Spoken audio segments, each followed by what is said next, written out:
नांदेडमध्ये सध्या गुन्हेगारीने डोकं वर काढलंय आणि परिस्थिती एवढी गंभीर झाली आहे की पोलिसांना आता थेट ऍक्शन मोड मध्ये उतरावं लागलंय। फक्त 3 दिवसात तब्बल 5 खून आणि आता पोलिसांची मोठी कारवाई।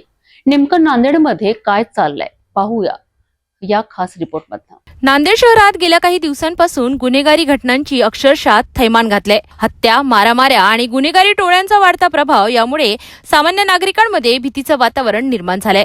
फक्त 3 दिवसात 5 खून झाल्यामुळे पोलिसांच्या कार्यक्षमतेवर गंभीर प्रश्नचिन्ह उपस्थित झाले। याच पार्श्वभूमीवर पोलिसांनी आता कडक भूमिका घेतली आहे। ग्रामीण पोलीस ठाण्याच्या हद्दीत मोठ्या प्रमाणात कॉम्बिंग ऑपरेशन राबविण्यात आलं आणि या ऑपरेशनमध्ये तब्बल 25 गुन्हेगारांना अटक करण्यात आली आहे।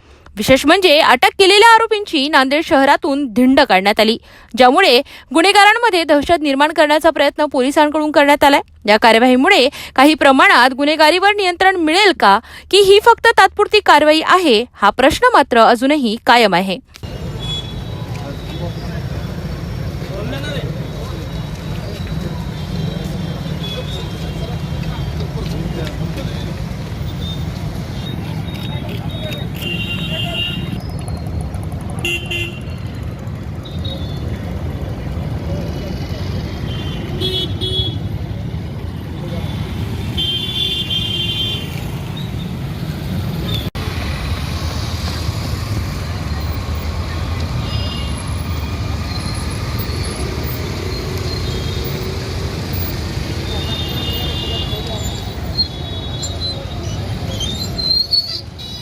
नांदेडमध्ये वाढती गुन्हेगारी आणि त्यावर पोलिसांची कारवाई। आता पुढे गुन्हे थांबणार का याकडे सगळ्यांचं लक्ष लागलंय।